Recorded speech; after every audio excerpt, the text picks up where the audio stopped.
You know, you never know what it is, what that thing is that draws you to that person. But you just let it happen, you know, and it seems odd, but you know, it's almost like going out there and letting yourself fall in love a little bit every day, letting yourself be seduced a little bit every day.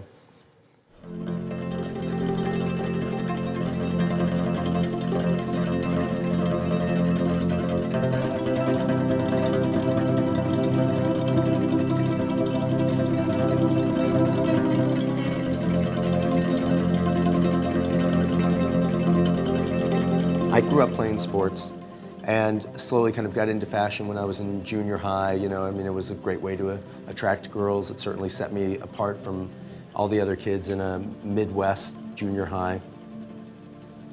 Growing up looking at magazines from 7th grade until, you know, now, without specifically trying to, I think you just pick up a visual dialogue, a visual understanding, and so it wasn't really the technical aspect of photography, but how it communicated to me, how it created certain curiosities to a kid in the Midwest who would look at Vogue or look at GQ and think, wow, that is really a different world.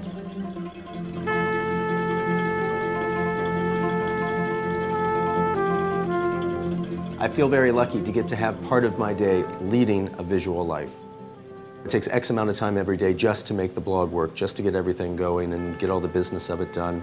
But then the real joy of it is having those 4 or 5 hours a day to go out and just be in the world that you're in, see it, keep your eyes open, and really relate to what you're seeing, react to what you're seeing.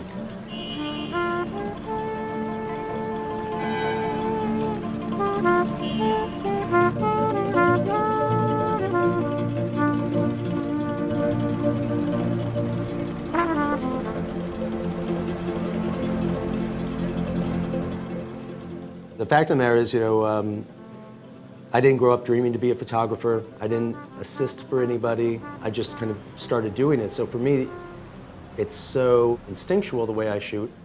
The way I do it is just the way I do it. Excuse me, sorry. Do you mind if I just do a fast photograph? Are you just standing just like that? What's it for? I do a site called the Sartorialist. Oh.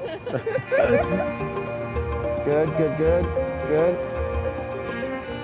I don't see 100 images a day that I'd want to take. You know, I see 2 or 3, and so for me it's very easy to be patient and wait for those images because that's just the way I thought it was supposed to be. Thank you very much. I appreciate it. I love your site. Sorry, I didn't know who you are. That's okay. It's the man behind the camera. Exactly. It's always the genius. It's easier to recognize me looking like that. Thank you very much. Have a good afternoon.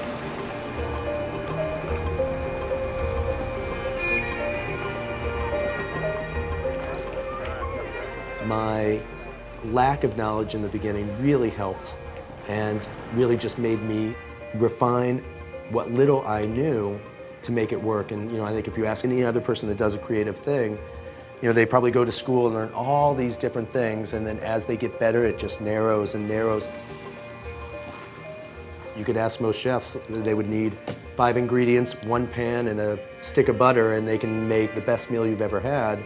And I think that's really where most photographers would like to get to, is not to have all that other stuff, but be able to create the most beautiful image they can in the most simple way that they can. Right there, stand really straight like this. When I look at something, I don't really think, you know, is that fashionable enough? You know, is that of the moment enough? I'm just reacting.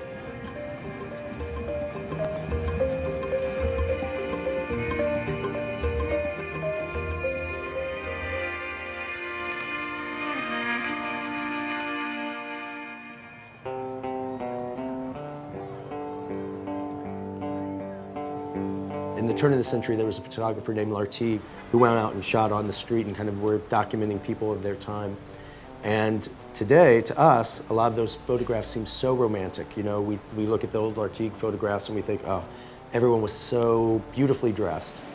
But if you went and asked somebody in 1910 and showed them that photograph, someone that had a real fashion point of view, and said, you know, how is this woman dressed? She might say great, or she might say horrible. She might say that's so 1905.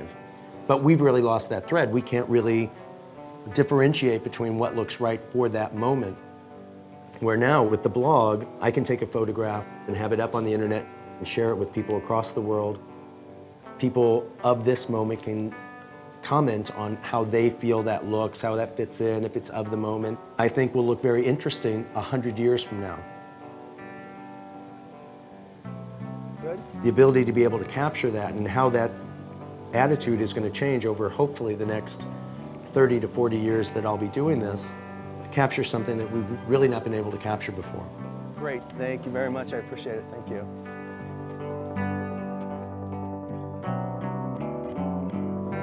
You know, because the internet is the world shrinking, are we all becoming too homogenized? Milan hasn't changed, Paris hasn't changed, New York hasn't changed. So I don't think it's really homogenized anything, but I do think it's given us what I like to call a digital park bench.